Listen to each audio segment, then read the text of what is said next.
Efforts to decarbonize are supercharging the race for electric vehicle components like nickel, copper, lithium, and rare earth elements. But the International Energy Agency says that achieving net zero emissions by 2050 would require 6 times more certain minerals by 2040 than are being mined today. And that is leading to a deep sea mining boom.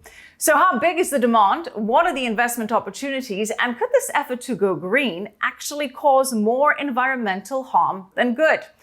Let's bring in Alex Gilbert to discuss. Alex is a fellow at the Payne Institute for Public Policy at the Colorado School of Mines. Alex, thanks for joining us here on Kitco. Thanks for having me, Michelle. Alex, the shift to clean energy, everything from wind farms to solar to electric vehicles, that of course is expected to drive a huge increase in demand for elements like copper, aluminium, nickel, cobalt, manganese, graphite, to name a few. But there are reports that there just isn't enough supply at current levels. The International Energy Agency saying that even if we wanted to achieve net zero emissions by 2050, that wouldn't be possible with a supply of commodities where they are, because it would require 6 times more of certain elements and minerals just by 2040 than we have available and that are being mined today. So break that down for us. Yes, of course. So if you look at global energy markets right now, around the world, we're in the beginning of a very rapid and wide-scale energy transition. We're going from carbon-intensive fossil fuels like coal, natural gas, and oil to clean energy sources like renewable energies, batteries, electric vehicles, nuclear power, hydropower. And as we're doing this transition, we're actually shifting at a very high level from a global energy system built on fuel commodities to one built on metal commodities. And the amount of metal that you need for any certain amount of energy output with the new type of clean energy technologies we're pursuing is much higher. For something like, say, solar power, you're gonna need a lot of silicon that we don't really produce right now for oil and natural gas. Wind power, electric vehicles are going to need a lot of cobalt or nickel or manganese or graphite. Nuclear power needs a large amount of chromium to support the reactors that they're designing. So when you look at just the amount of metal input that we'll need for a certain amount of energy output, it's really large. And the amount of energy that we need to transition over to meet the Paris Agreement that countries around the world have agreed to is really massive. And so the International Energy Agency recently looked at this. And what they found is that overall metal for the clean energy transition needs to go up substantially, but certain types of metals actually need to go up really high. Lithium is a good example. They estimate as much as 40 times the current production of lithium will be required by 2040 as it is today. We see similar numbers with something like cobalt or nickel, where it's anywhere, depending on how technology works, from 6 to 20 times higher. And that's a really rapid transition, especially when you look at the life cycle of a mining operation. These are not things that you can ramp up as quickly as, say, a small oil and natural gas operation. These are decade-long investments. And so we need to figure out, how do we meet this metal demand to supply the energy transition?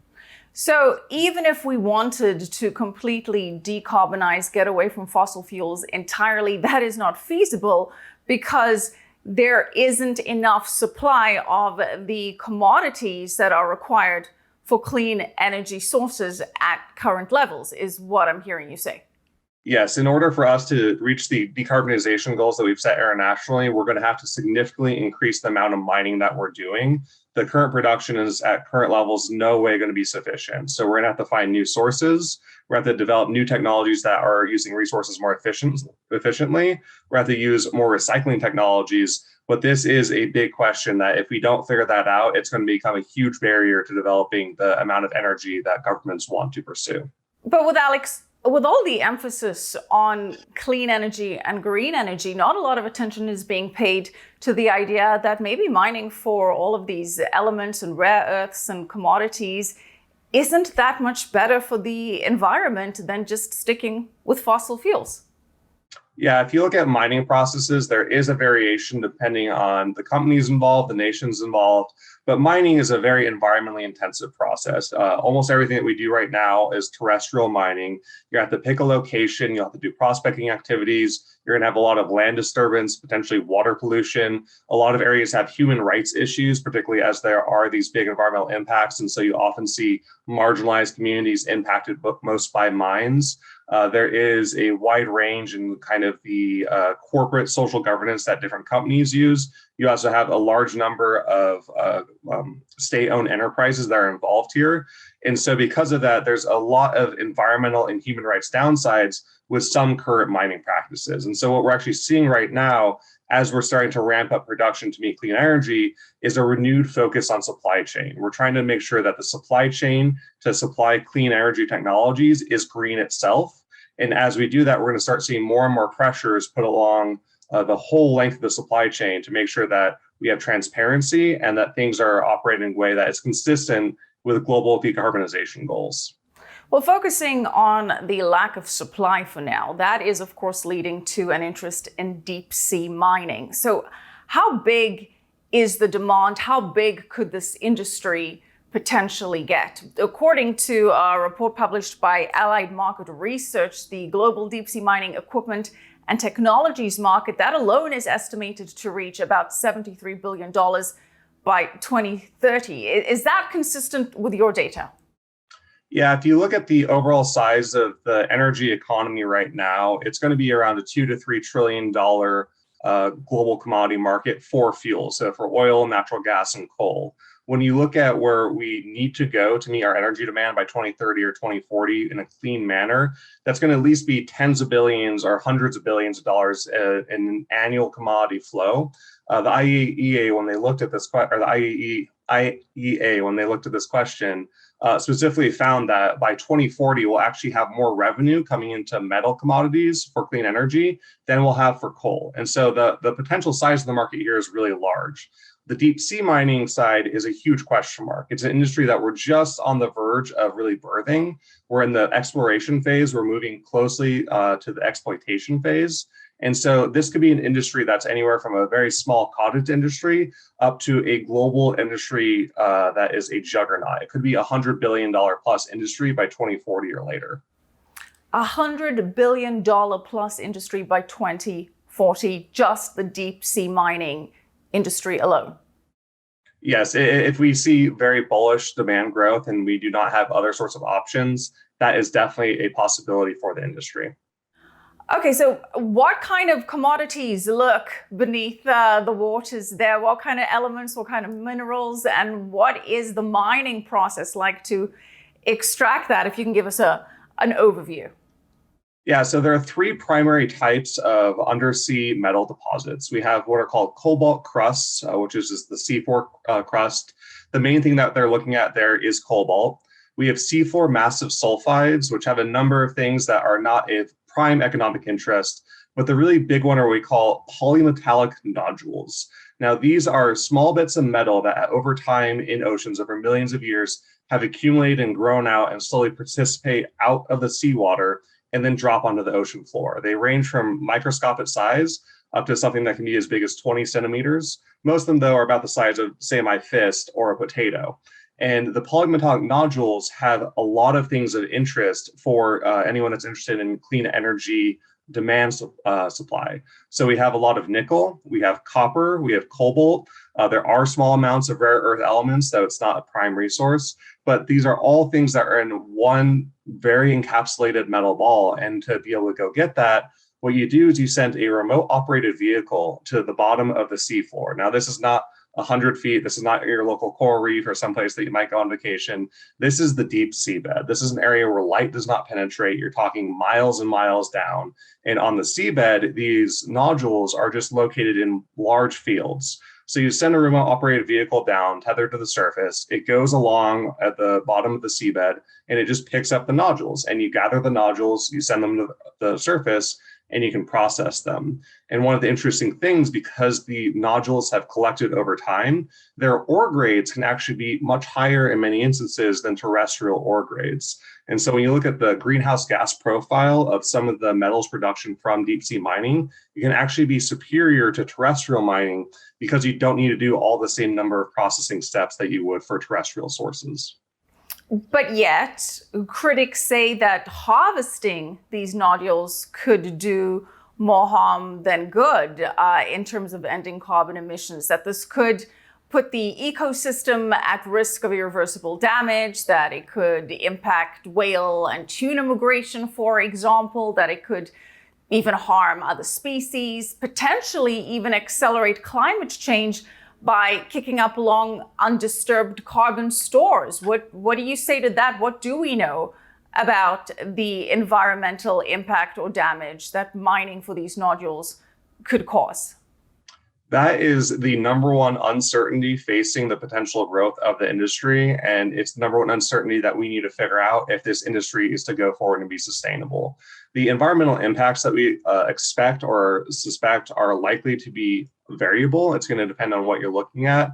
But one of the big issues that we're struggling with is that this is an area that we don't really deal with very often. The deep seabed, we have only just started to explore in a systematic manner in terms of looking at the biology there. If you were to look at this area and you compared it to, say, a desert on Earth, it does seem like it's a very deserted area. There's not a ton of life there. There is some, but this is a fragile ecosystem. And that means that even as something as simple as having a remote operated vehicle going on the seabed and picking up these nodules can have pretty big disturbances, especially when you look at the whole suite of operations, because you could have things that are disturbing plumes in the water column. You could have light and other sort of noise pollution that's impacting marine mammals. And so there have been calls from a number of environmental and conservation groups to have a straight up moratorium on deep sea mining at all. This is something that the international community will need to grapple with. The government system that we have requires that for international waters, environmental management needs to be a key principle. And what we really need to do in the next 5 to 10 years, if this is to be a major source of clean energy, is to resolve these environmental uncertainties. We need to really have the industry be a leader in identifying the environmental communities that could be impacted, looking at the biology and developing mitigation plans that are effective to make sure that it doesn't have those really large scale impacts that you warned about. All right, but in the interim, this is being regulated by the United Nations. Correct me if I'm wrong. The UN International Seabed Authority that's operating under a treaty, the Law of the Sea Treaty, set up back in 1982. And when we spoke offline, you told me that the United States cannot participate in this because they're not part of the treaty. The US didn't ratify this treaty. Yeah, so the history here is an interesting one. The UN Convention Law of the Sea was one of the last major international treaties that was signed during the really intense period between the late 1950s and early 1980s, when a lot of the modern international treaty framework dealing with a global commons, which the deep seabed is part of, was dealt with. And at this point, because there were a couple of provisions in there that the United States did not like, it decided not to sign the treaty. The United States was in particular concerned about tech transfer provisions in the treaty, as well as several provisions of the treaty that would establish benefit sharing. Essentially, there would be royalties associated with the production of deep sea minerals that the United States companies were produced, that the International Seabed Authority would oversee and then distribute globally. And so there were objections within the United States Senate to ratifying the treaty. And so the US is not a member of the treaty. Now, what this means is that US companies cannot legally, under international law, access and mine the deep seabed. In order to do that, you need to go through a country that is a ratifying member of the UN Convention on Law of the Sea and get a permit from the International Seabed Authority. So this is a huge question for the US, is whether we're going to be able to participate in these markets.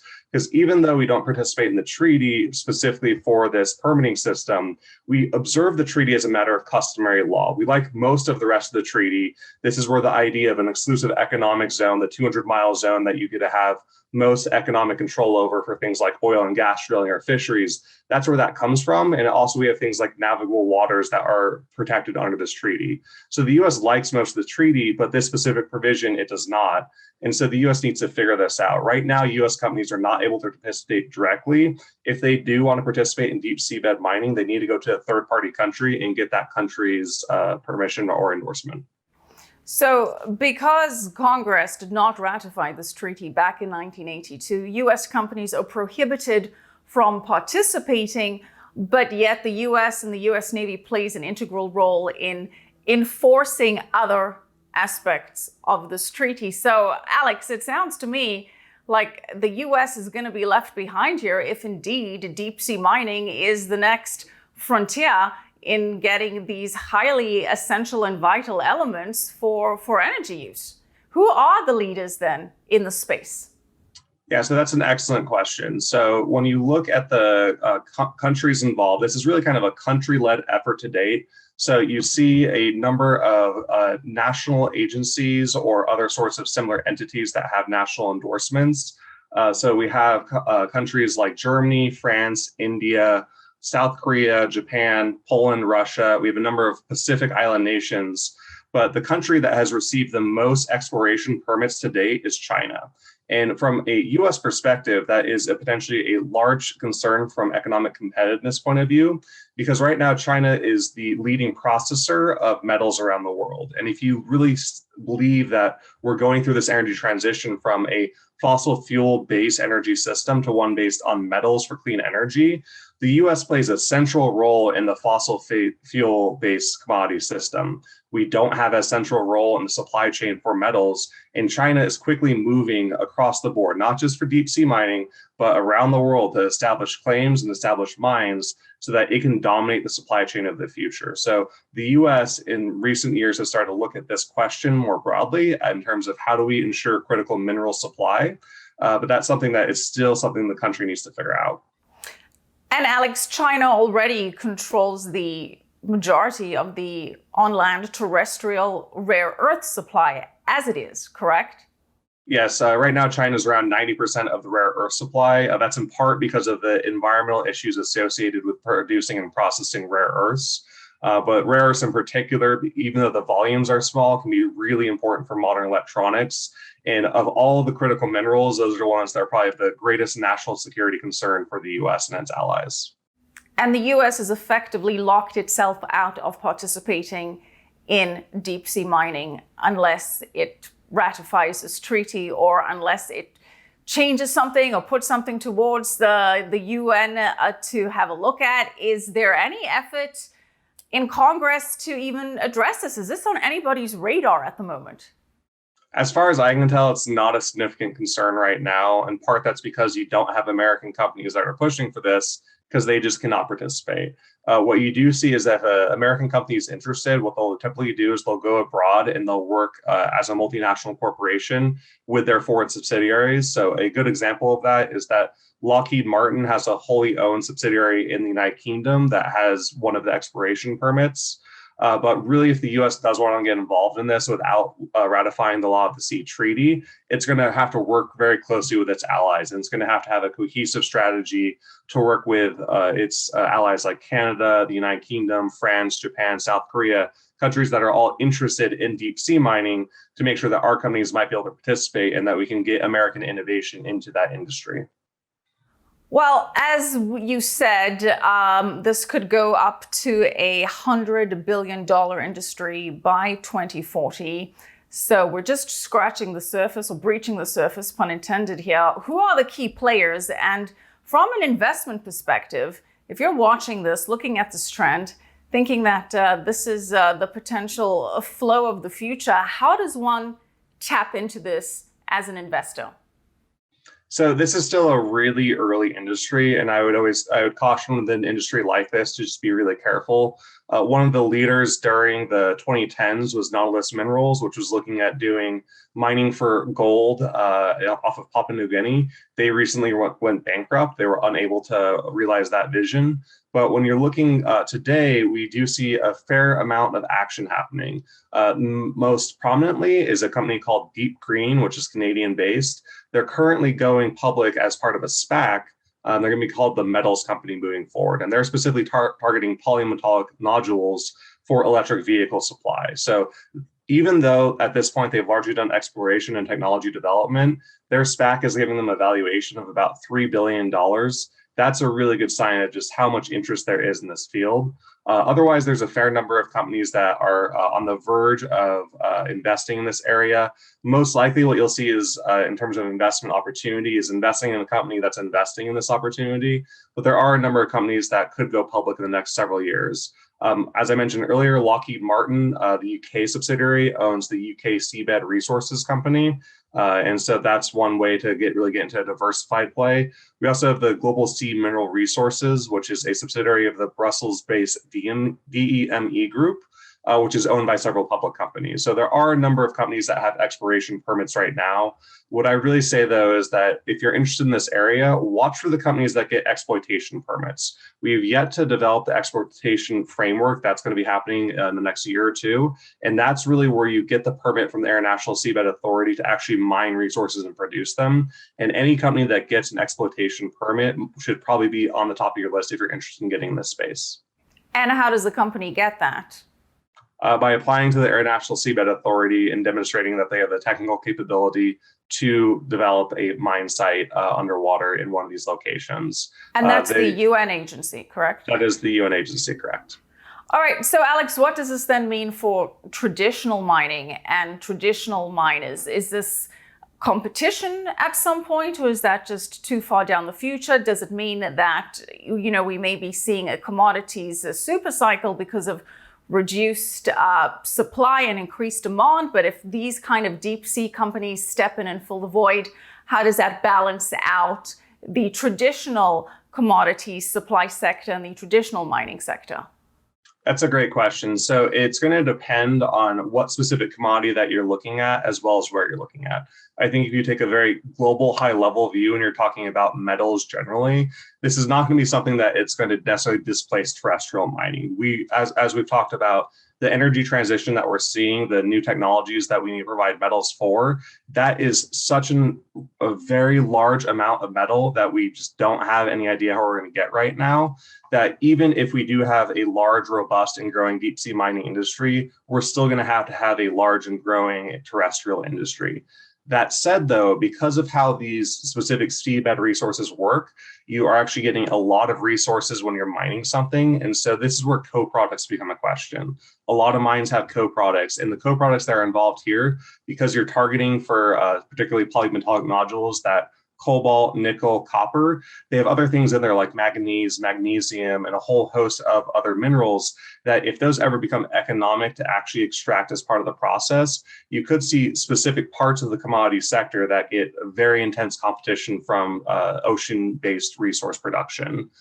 More broadly, though, I think one of the things that will be important if this does come to fruition are going to be the environmental and social governance questions. If the ecological impact of deep sea mining is not huge, because we're still figuring that out, because of the human rights impacts that we have from a lot of mining around the world, there can be corporate social governance questions about what do we prefer. If we have an option between investing in an ocean mine or investing in a terrestrial mine, that might be something that's enough to switch the decision for a investment entity. So it's something that I think, again, if you look at the very high level, it's not necessarily a threat to terrestrial mining in general, but for certain sectors, and especially for certain countries that might not have a lot of transparency in their supply chains, it could be a big risk. All right. So from sea to terrestrial, I have to bring up extraterrestrial, because there was a time when we thought that perhaps space mining may be the answer to this, and that mining for these mineral elements, commodities on asteroids and bringing them back down to Earth may be the solution. But that is no longer seen as economically viable, feasible, or profitable, correct? Yeah, so when you look at what happened about 5 years or so ago, there were two major companies in the US, Planetary Resources and Deep Space Industries.